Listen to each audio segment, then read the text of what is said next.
She was born in Colorado. She moved to Savannah in the fall of 2008.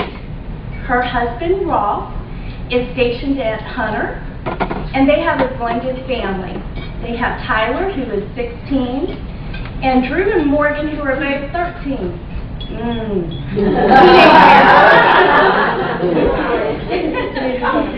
She worked in the transportation industry for 15 years until June of 2010. She felt like her life was taking her into a new direction. While she had had many successes, she felt there was another journey in her life that was yet to be filled, and it guided her into a different career. She now is a weight loss and fitness counselor with Our Life Weight Loss and Fitness. She has helped star in the Brides Boot Camp for Weddings for Warriors, and last year she ran her first 5K, 10K, half marathon, dual-a-thon, and a triathlon. You say all of that. Wait until you hear this. She has lost to date 248 pounds. Wow.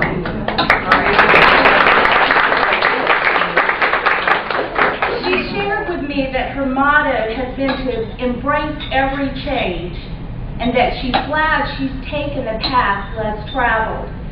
Instead, she's continually created her own path to success in life, love, and in health. Please help me welcome our exciting speaker, Nicole.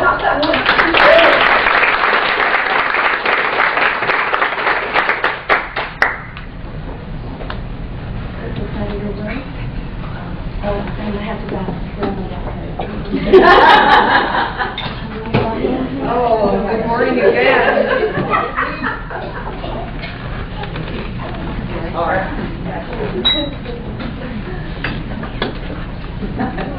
I absolutely feel honored to be here this morning. And as I begin to open my heart and share a huge part of my life with all of you, I would first like to pay tribute to my beautiful mother, who still lives in Colorado, but is here with me in heart and with her spirit.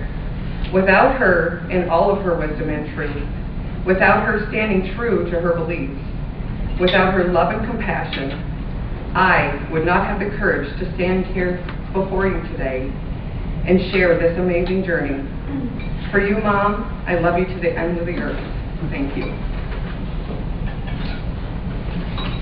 What would you do right now if you knew that everything today would turn out perfectly? What project would you start? What person would you talk to? What problem would you tackle if you could be assured of the success? Is there anything you're putting off today because you're afraid of failure? Is there anyone you're avoiding because you're afraid of what they say or think? There is absolutely no guarantees for success. But there is a guarantee that if you never go for it, you'll never have it. At the end of the day, you don't have ownership of that problem. They do. Do you believe in the worth of your own pursuits? If so, then what could possibly prevent you from following them? And if you're looking for a sure thing, then here's one. Everything you achieve will only come from things that you attempt. You really have to proceed in order to succeed. With that, this is my story. As I started to write this, I had to really look back, and I thought to myself, how did I get here? How was I going to put something so personal together to share what I'm going through in life? Through all of this, I have been able to live many memories, and in the midst of all these memories, I understand now more than ever just how important owning my life in this health, happiness, through God and everything, how important all of this really is. You know, it all started when I was growing up. I am the oldest of four, 2 younger sisters, and a baby brother. The parents just couldn't stop until they had the baby boy. I know growing up with me as the oldest sure wasn't easy by any stretch of the means. As my mom stated, I was ornery, independent, and did what I wanted when I wanted from the time I was a toddler. So with this, I'd like to thank them for putting up with the challenges I brought to my family, and I love all of them in such unique ways. When we grew up in what seems now to be the old-fashioned way in this day and age. Mom stayed at home to raise the kids. Dad was the breadwinner, hard at work.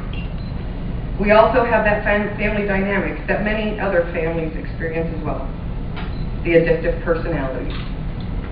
Unfortunately for our family, the addict was just not on one side of the family, it was both sides. Alcoholism was that disease that struck the majority of us. For me, that addiction was food. I have fought the battle of obesity and the food addiction since, honestly, early childhood. I can distinctively remember the little things, like going into the freezer in our basement and taking the whipped cream that was for Thanksgiving pie and running to my bedroom to hide it. I would never take that blame, and instead my sisters did. The lie I told my parents, nobody that day got any pie at all. Since obesity wasn't the issue that it is today in our society, nobody really acknowledged the problem that I had at such a young age. And in school, I was always Big Nicky. I was a girl with a pretty face that if only she lost weight, when all the while I really just wanted to be like everybody else. Being a big girl was nothing to be excited about. To be teased and made fun of, to not be included in all those certain social events that are so important to a little girl, it took a toll on me physically and emotionally. Not to mention high school when it really gets difficult.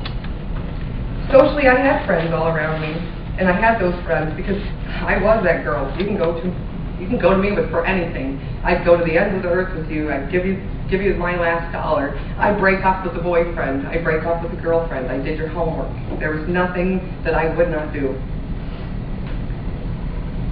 I was dying inside to be that girly girl, that one that everybody's attracted to be dressed in that latest fashion, to have the hair and the makeup, and more than anything, to have that boyfriend that everybody else has.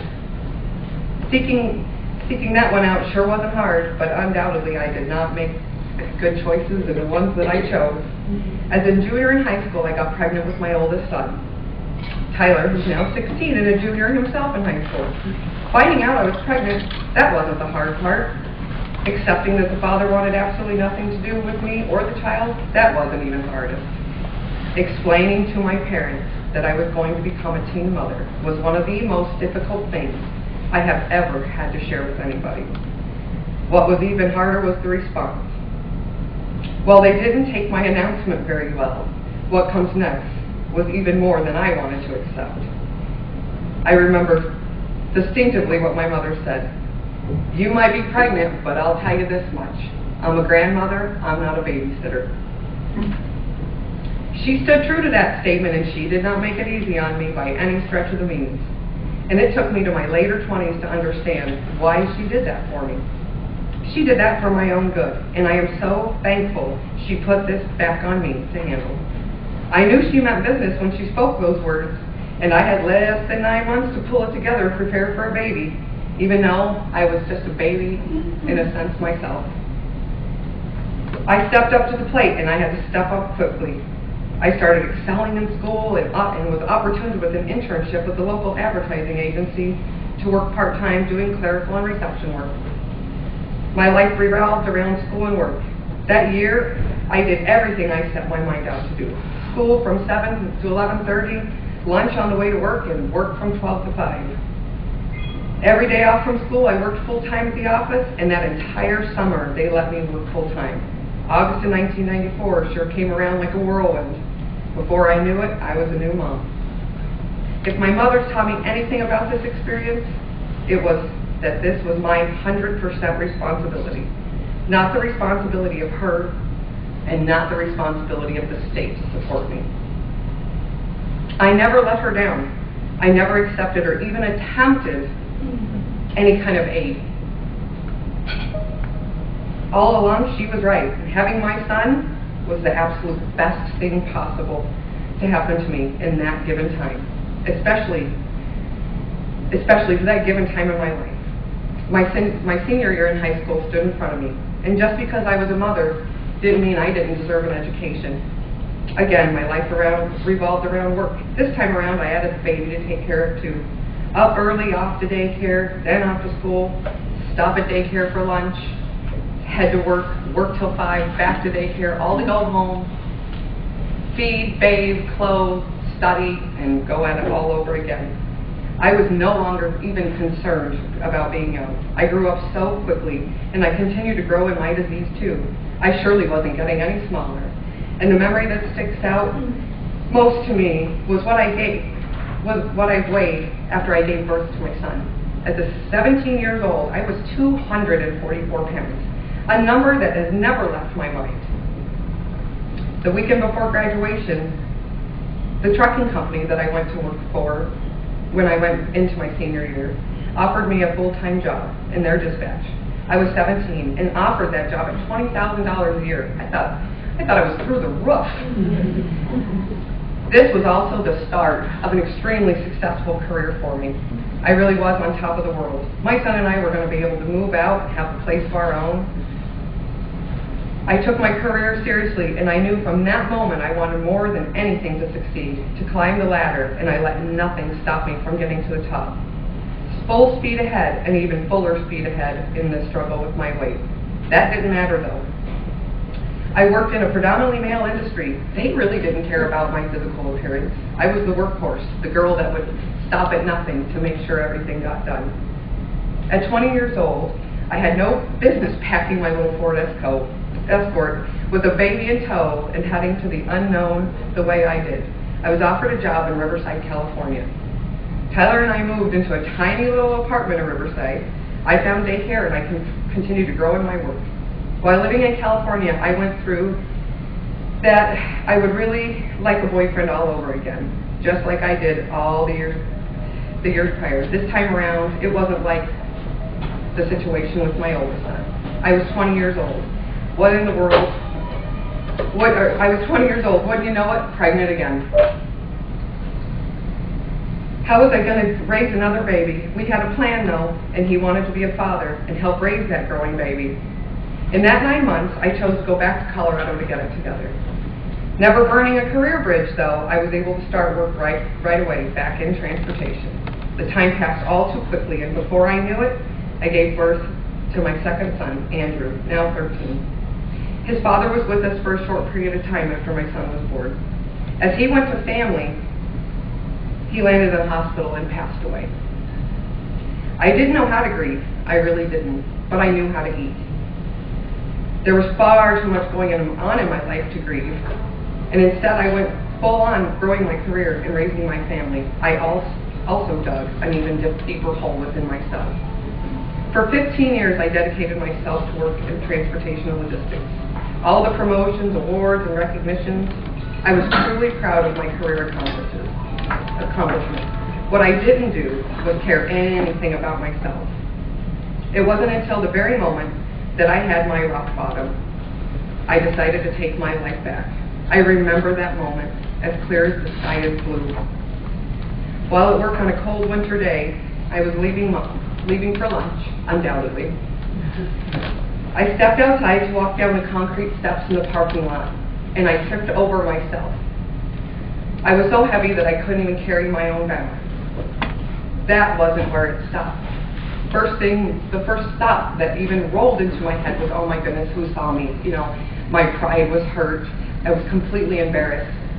Knowing nobody had really saw what had happened, I got in my car and I sat there for 15 minutes and just bawling uncontrollably. That was a start. That really wasn't bad enough.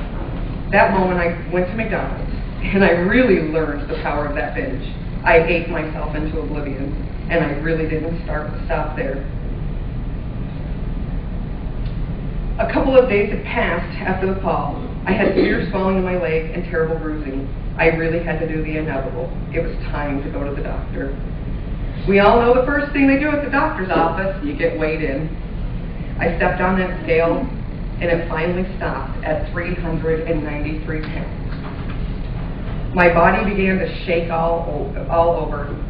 I was mortified in every sense of the word. As the doctor examined my leg, he didn't stop there. Luckily, there was nothing that wouldn't heal. He went right in to lay the hammer down. He sternly explained that I was far beyond just obese.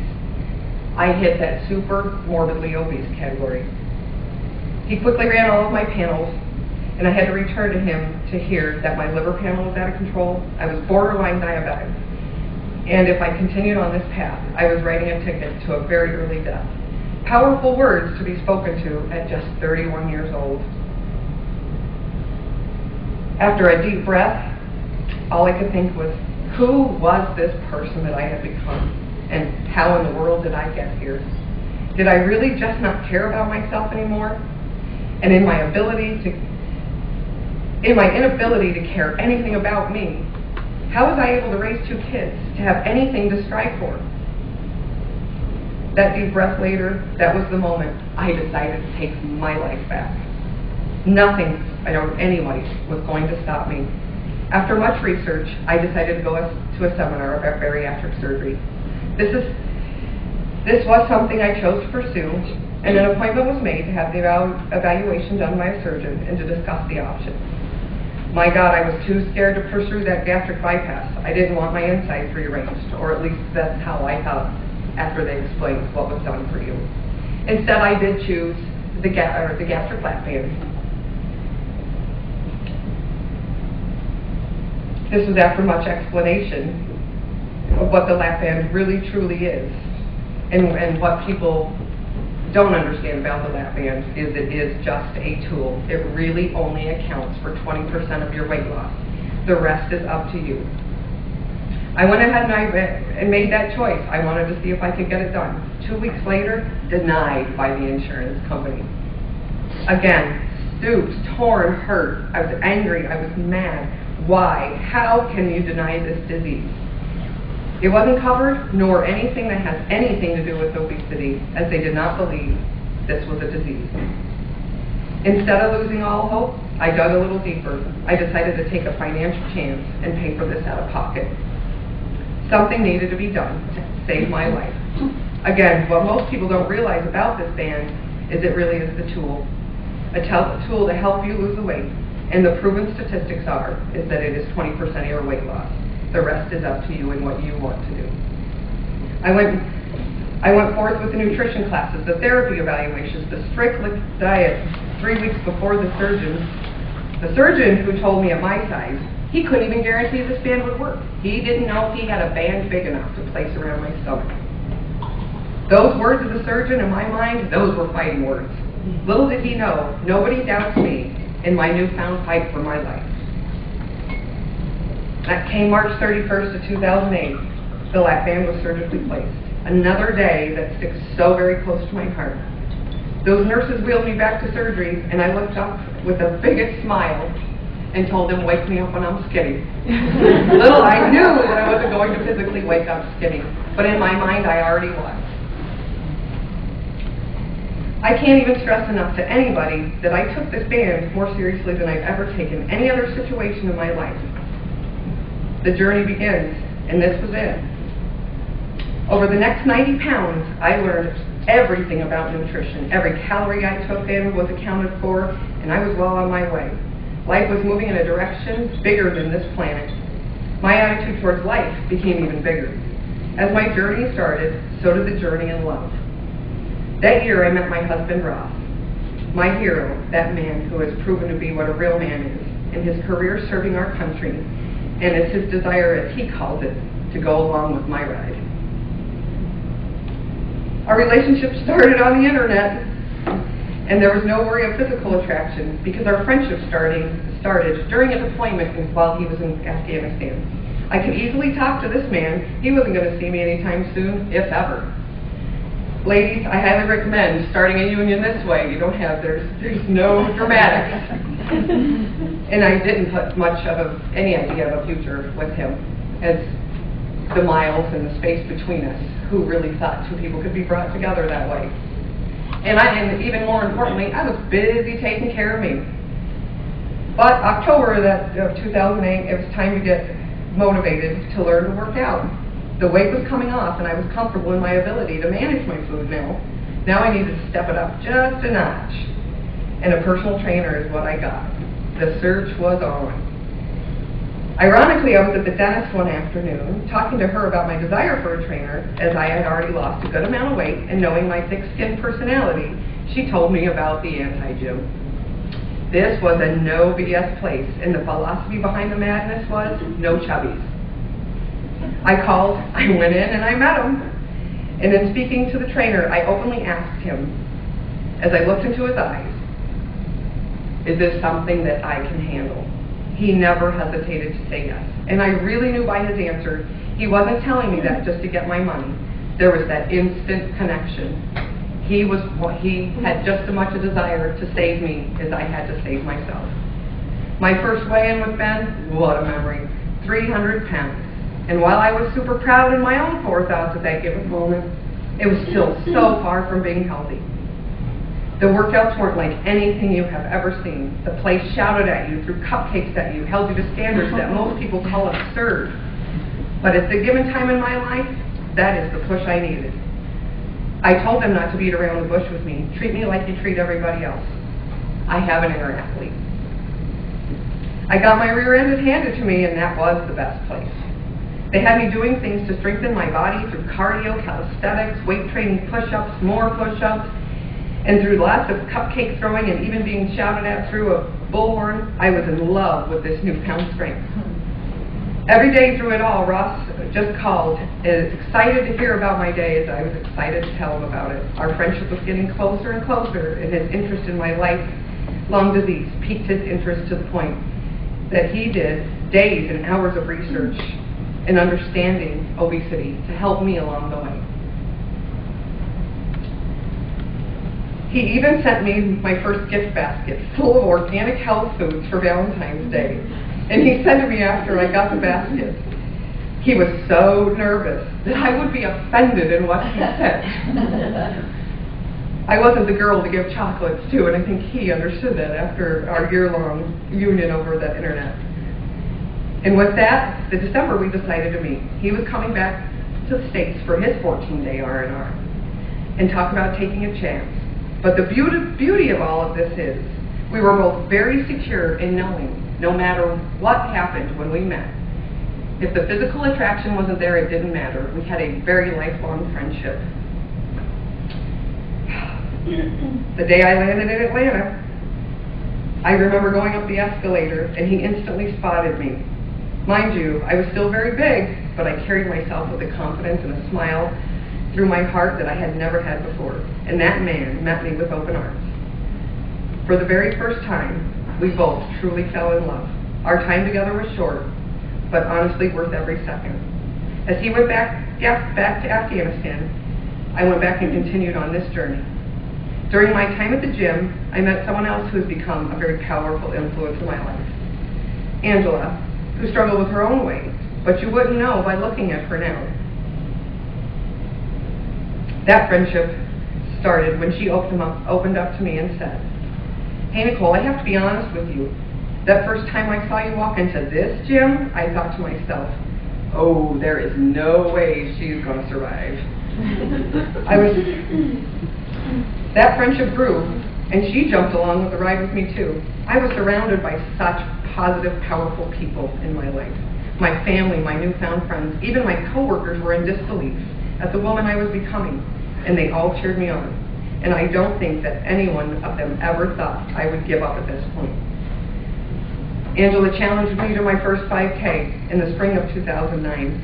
Let the madness begin. I had never ran a day in my life, much less a mile, much less a 5K. 3 miles, really? But who was I to say no? Let's go for it. We did the race for dreams. That day, I put my very first race number on my clothes. That day, I looked at my first starting line. The national anthem played and the gun went off.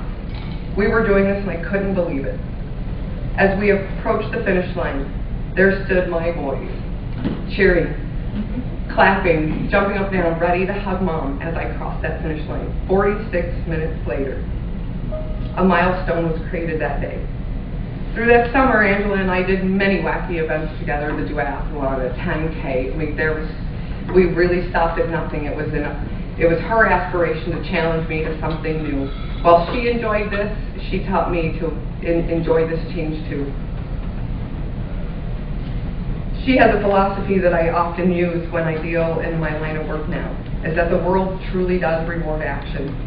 And those words mean so much to me. As the summer came to an end, so did Ross's deployment. He had orders to leave his duty station in Fort Campbell and report to Hunter Army Airfield here in Savannah. The start of a new life for him, and what was going to be the start of a new life for my kids and myself. He found us a house, he flew to Colorado, we moved here, and the rest is history. We knew that we better do it. I said, by the grace of God, we better do this before school starts. I'm not moving two boys in the middle of any of theirs during through school. We got here 2 weeks later, less than a week before school started. Brand new surroundings, brand new atmosphere. We come from very healthy Colorado. We come to a whole different whirlwind of Savannah, Georgia. The South accepts obesity. Colorado doesn't. I thought, oh my goodness, what am I doing? The kids got right into school, and when I approached my company with this opportunity, they told me, well, we're going to have a branch in Savannah, Georgia, because you're not quitting. So I had the support of my company, but I devastated my family. What in the world was I doing? The failed relationships in the past, and often the forethought from my mother, who thought that I might have been moving just because a man was physically paying attention to me. Little does she know, or she knows now wholeheartedly that that was not true by any means. We got here and I started my life working out of my house, and that was tough. I had no desire to be the at-home person. I had no social life. In all the years of my past, food started to become my ally again. I snuck the food, I was hiding it, but who knew I was really hiding it? I then refused to fall back into this trap, and 2010 was upon us. Although my best friend in Colorado was no longer part of my day-to-day, she was no longer my workout buddy. She had no problems telling it to me straight. That January we made a pact, and our pact was to train and complete a triathlon together. Just what I needed to put me back. Her and Ross were on my case, and I got the motivation. Then the orders were given to Ross to deploy yet again to Afghanistan. How could this happen? My children and I moved our entire life to Savannah, and now we're going to be left to find our way alone. I really was hurt and angry, not at him, but the situation. Him leaving may very well have been another one of those moments in life that it was the best thing to happen. Not long after he deployed, I decided I didn't have the desire to be in transportation. I came across an ad on Craigslist, out of all places, and found a company looking for a weight loss counselor. I submitted my resume, but not without the explanation. The letter to them stated I realized I had no experience whatsoever, but I had a story, and I submitted my before and after pictures. 2 interviews later, I got the job at Our Life Weight Loss and Fitness as their new wellness coach. Leaving my company was very bittersweet. I was stepping so far outside the box. That career was all I knew for 15 years, and I made a better than average salary for a living. It was a huge decision for both Ross and myself. As everything else I have ever done, he stood behind me 100% and go for it. Money isn't everything, and your happiness is far more important to me. The new chapter begins here. Our life has played a significant key into my success. The company that promotes health and wellness in a way that makes it possible for people to make it happen is the win-win for all of us. I have had the greatest opportunity to share with hundreds of patients how to take their own lives back. I get to be the cheerleader.